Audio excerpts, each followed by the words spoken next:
Assalamualaikum warahmatullahi wabarakatuh. Perkenalkan, nama saya Kasrina Salsabila dengan NIM 22060021, Prodi Ekonomi Pembangunan.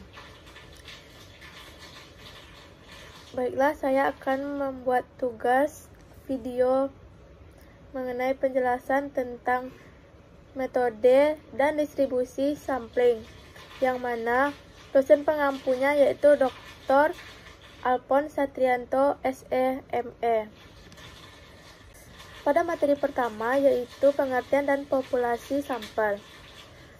Populasi adalah kumpulan dari semua kemungkinan orang-orang, benda-benda, dan ukuran lain yang menjadi objek perhatian atau kumpulan suatu objek yang menjadi perhatian. Sedangkan sampel adalah suatu bagian dari populasi tertentu yang menjadi perhatian. Populasi pada kenyataannya dapat dikelompokkan menjadi dua bagian. Yang pertama yaitu populasi terbatas atau finite, dan populasi tidak terbatas yaitu infinite. Populasi terbatas adalah populasi yang unsurnya terbatas berukuran N. Sedangkan dengan populasi tidak terbatas adalah suatu populasi yang mengalami proses secara terus-menerus sehingga ukuran N menjadi tidak terbatas perubahan lainnya. Contoh populasi terbatas adalah pada kasus perbankan, yaitu jumlah semua bank ada 120 bank, populasi perusahaan reksadana sebanyak 82 perusahaan. Sementara itu, contoh populasi tidak terbatas adalah pelanggan jamu Sido Muncul dan komunitas pasar modal. Jumlah pelanggan jamu setiap saat bisa berubah, bertambah ataupun menurun. Begitu pula pada kasus investor pada pasar modal. Contoh lain adalah produksi mobil. Jumlah populasi mobil setiap saat berubah karena proses produksi berjalan terus-menerus.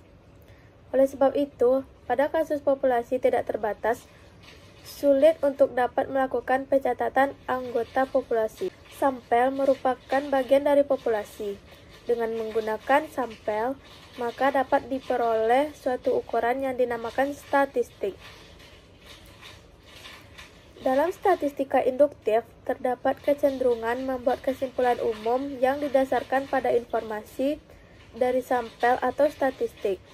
Dalam hal ini perlu dapat dibedakan pengertian parameter dan statistik. Parameter adalah ukuran dari populasi, sedangkan dengan statistik adalah ukuran dari sampel. Pada kondisi di mana terjadi pemilihan sampel yang baik, diharapkan tentunya statistik akan sama atau mendekati sama dengan parameter. Sampel dapat dibedakan dalam dua kelompok, yaitu sampel probabilitas dan sampel non-probabilitas. Yang pertama yaitu sampel probabilitas.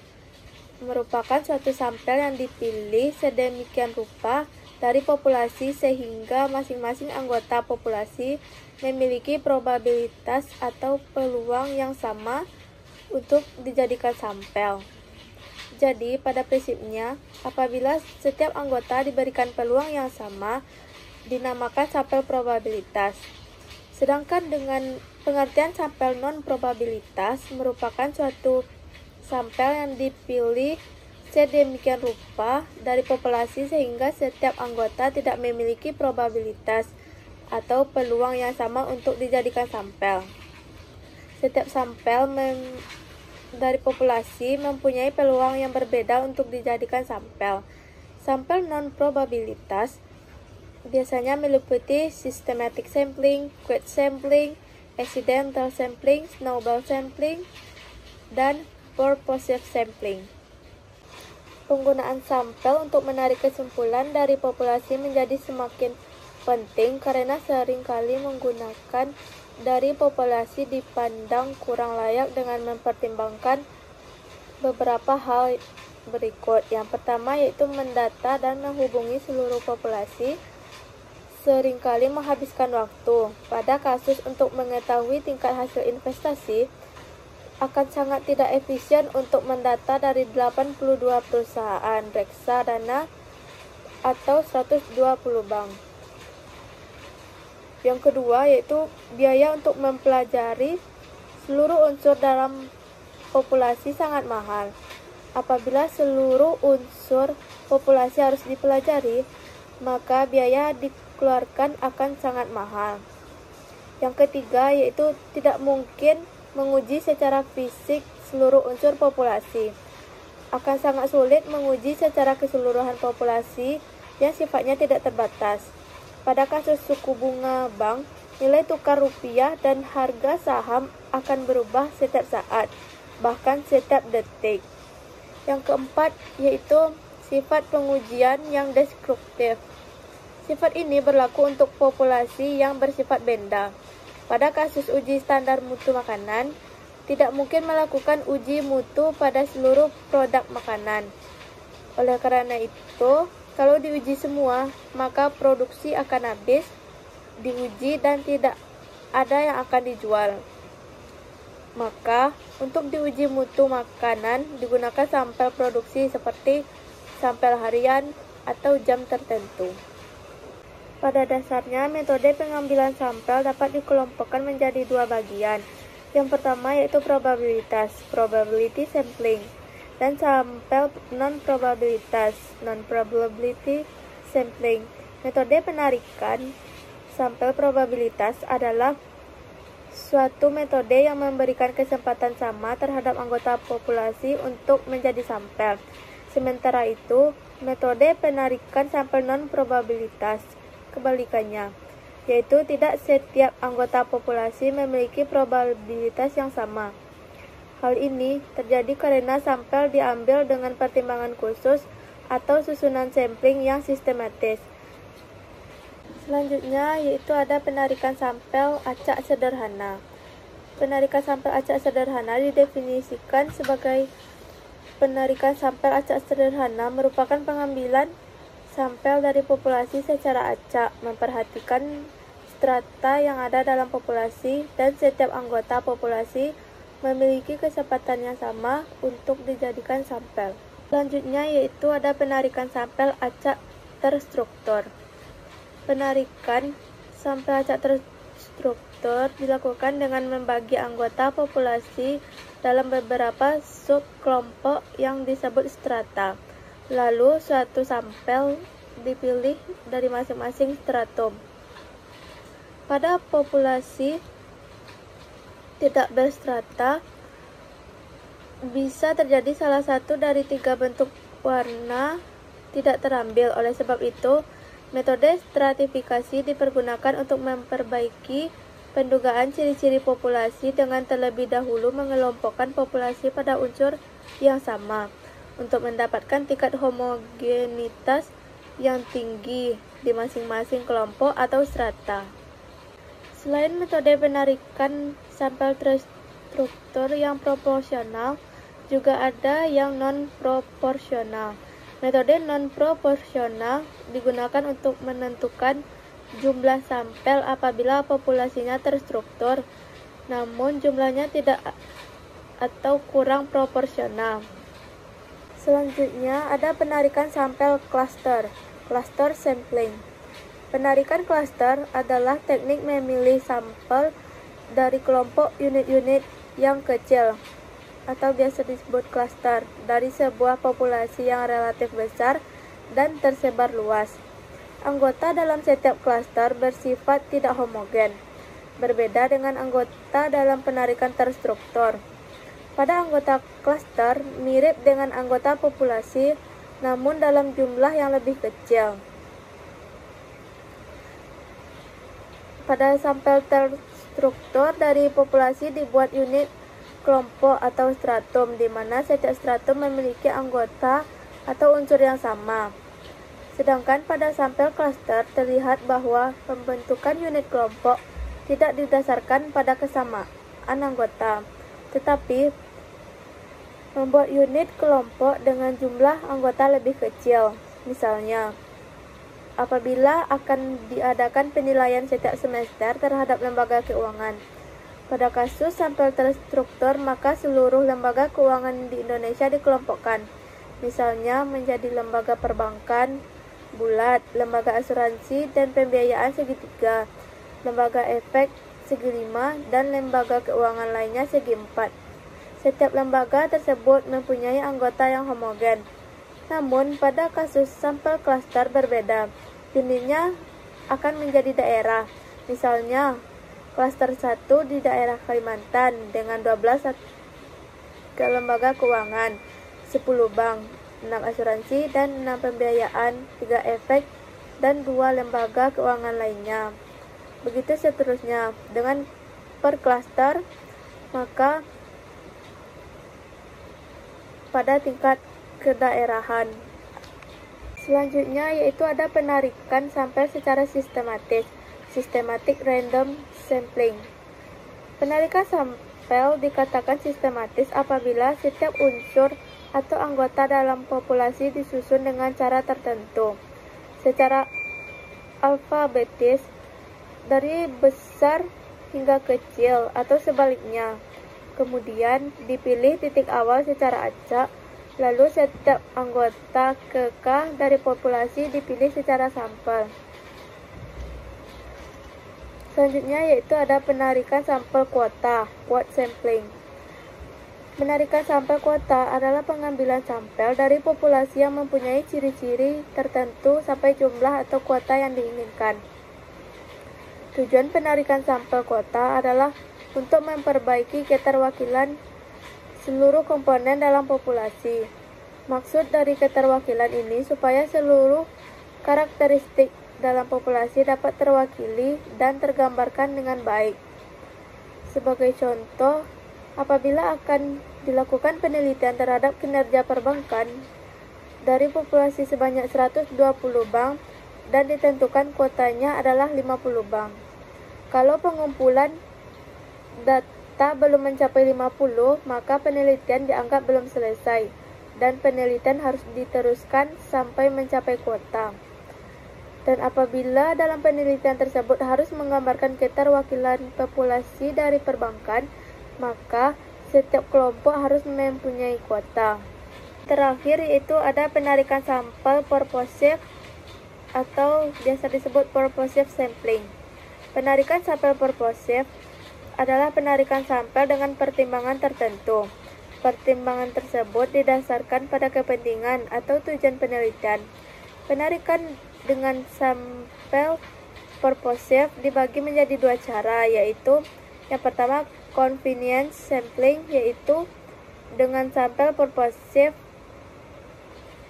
berdasarkan keinginan peneliti sesuai dengan tujuan penelitian. Yang kedua yaitu judgment sampling, yaitu penarikan sampel berdasarkan penilaian terhadap karakteristik anggota sampel yang disesuaikan dengan tujuan penelitian. Metode ini biasanya dilakukan untuk penelitian yang bersifat kualitatif. Sebagai contoh, penelitian tentang budaya Baduy, maka seorang peneliti akan memilih sampelnya secara sengaja, yaitu orang Baduy. Penelitian tentang terigu, pada sampel yang sengaja dipilih adalah PT Bogasari dengan alasan atau judgement bahwa PT Bogasari merupakan perusahaan yang paling besar dan dominan dalam industri terigu, dengan pangsa pasar lebih dari 40%. Setelah mengenai penarikan sampel tadi, masuk pada materi selanjutnya yaitu kesalahan penarikan sampel, yaitu sampling error. Statistika induktif berhubungan dengan usaha menarik kesimpulan tentang populasi berdasarkan analisis sampel. Oleh sebab itu, indikator dari sampel yaitu statistik diharapkan dengan indikator populasi yaitu parameter. Usaha-usaha untuk mendekatkan nilai statistika dengan parameter yang dilakukan dengan memperoleh sampel yang tepat dan mewakili setiap anggota populasi. Beberapa metode dapat digunakan mulai dari acak sederhana, terstruktur, klaster, sistematis, dan purposive.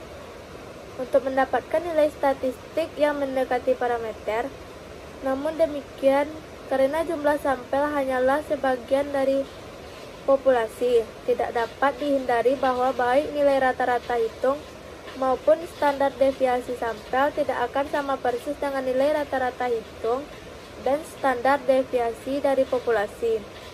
Perbedaan antara nilai statistik dengan parameter dikenal dengan kesalahan penarikan sampel, sampling error. Kesalahan penarikan sampel merupakan perbedaan antara nilai statistik sampel dengan nilai parameter dari populasi. Setelah dengan materi kesalahan penarikan sampel, selanjutnya yaitu distribusi sampel rata-rata dan proporsi. Untuk sebuah populasi dapat dipastikan bahwa hanya ada nilai rata-rata dan standar deviasi tunggal, sehingga disebut dengan deterministic variable. Sedangkan untuk sampel terdapat banyak kombinasi sampel, di mana setiap kombinasi sampel mempunyai nilai statistik. Oleh karena sampel mempunyai banyak nilai statistik dari setiap kombinasinya dan merupakan variabel yang bersifat random, maka nilai statistik tersebut dapat mempunyai suatu distribusi probabilitas. Distribusi sampel dari rata-rata hitung sampel adalah suatu distribusi probabilitas yang terdiri atas seluruh kemungkinan rata-rata hitung sampel dari suatu ukuran sampel tertentu yang dipilih dari populasi dan probabilitas terjadinya dihubungkan dengan setiap rata-rata hitung sampel.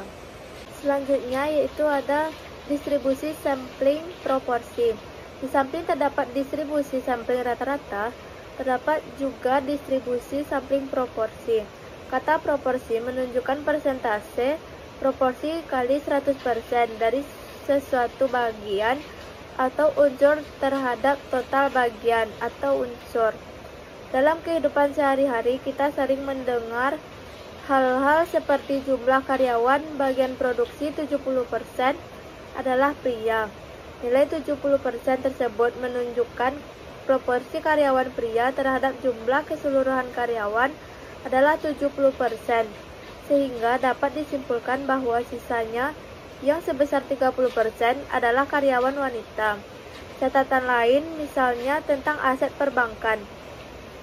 Selanjutnya yaitu distribusi sampel selisih rata-rata dan proporsi. Distribusi sampel selisih rata-rata dan proporsi adalah suatu distribusi dari dua atau lebih populasi, yang mana distribusi selisih adalah untuk membedakan karakteristik satu populasi dengan populasi yang lain, apakah sama ataukah berbeda. Selanjutnya masuk pada materi faktor koreksi untuk populasi terbatas. Apabila dibahas perusahaan yang bersifat monopoli, maka jumlah perusahaan tersebut sangat kecil, seperti perusahaan pembangkit listrik hanya ada dua, yaitu Indonesia Power dan Ubar. Perusahaan kereta api hanya satu, sedangkan industri televisi serta penerbangan hanya beberapa belas saja. Untuk populasi yang sifatnya terbatas, biasanya dengan jumlah sampel N kurang 5% populasi N, maka perlu dibuat penyesuaian untuk standar deviasinya. Selanjutnya yaitu Central Limit Theorem. Untuk populasi dengan rata-rata mu dan varians rata-rata hitung distribusi sampel dari seluruh kemungkinan kombinasi sampel berukuran N yang diperoleh dari populasi akan mendekati distribusi normal, di mana rata-rata hitung distribusi sampel sama dengan rata-rata hitung populasi, X sama dengan mu, dan varians distribusi sampel sama dengan 2/N. Dengan kata lain, untuk sampel berukuran besar dari populasi yang berasal distribusi apapun dapat didekati dengan distribusi probabilitas normal. Dengan demikian, apabila diketahui nilai rata-rata dan varian sampel, maka dapat memudahkan untuk menarik kesimpulan tentang parameter populasi. Jadi, dari materi yang telah saya sebutkan tadi dapat disimpulkan bahwa Yang pertama yaitu sampel merupakan bagian dari populasi. Ada beberapa alasan mengapa menggunakan sampel dalam sebuah penelitian. Yang pertama yaitu untuk mendata dan menghubungi populasi seringkali menghabiskan waktu. Yang kedua, biaya untuk mempelajari seluruh unsur dalam populasi sangat mahal. Yang ketiga, tidak mungkin menguji secara fisik seluruh unsur populasi. Dan yang keempat, sifat pengujian yang destruktif. Ada beberapa metode penarikan sampel, di antaranya yang pertama yaitu penarikan sampel probabilitas, yaitu penarikan sampel yang memberikan peluang yang sama terhadap semua anggota populasi. Ada beberapa metode penarikan probabilitas, yaitu pertama, penarikan sampel acak sederhana. Metode ini memberikan probabilitas yang sama dengan anggota populasi untuk menjadi anggota sampel. Metode ini dapat dilakukan untuk menggunakan tabel acak. Yang kedua yaitu penarikan sampel terstruktur. Metode ini dilakukan dengan membuat strata terhadap populasi, sehingga setiap strata bersifat homogen. Penarikan sampel setiap strata dapat menggunakan acak sederhana. Yang ketiga yaitu penarikan sampel klaster.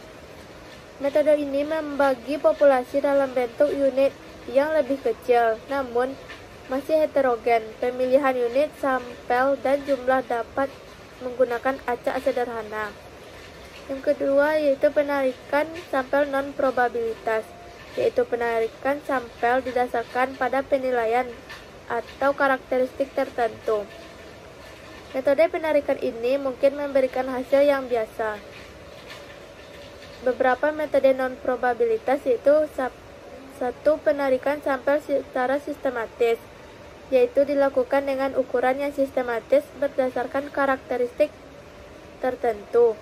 Metode ini cocok untuk populasi yang disusun rapi. Yang kedua, penarikan sampel kuota. Penarikan sampel disesuaikan dengan jumlah kuota yang ditetapkan. Selama belum mencukupi kuota, maka penarikan tetap dilakukan sampai kuota terpenuhi. Yang ketiga, penarikan sampel purposive. Penarikan sampel dilakukan berdasarkan pertimbangan khusus. Yang ketiga yaitu kesalahan penarikan sampel adalah perbedaan antara nilai statistik sampel dengan nilai parameter dari populasi. Yang keempat yaitu distribusi sampel dari rata-rata hitung sampel dan populasi adalah suatu distribusi probabilitas yang terdiri atas seluruh kemungkinan rata-rata hitung sampel dari suatu ukuran sampel tertentu yang dipilih dari populasi, dan probabilitas terjadi dihubungkan dengan setiap rata-rata hitung sampel. Yang kelima yaitu distribusi sampel selisih rata-rata dan proporsi. Distribusi sampel selisih apabila terdapat dua atau lebih populasi yang diambil sebagai sampel. Baiklah, hanya itu yang dapat saya jelaskan pada bab metode dan distribusi sampling ini. Jika ada kesalahan atau kata, saya mohon maaf. Assalamualaikum warahmatullahi wabarakatuh.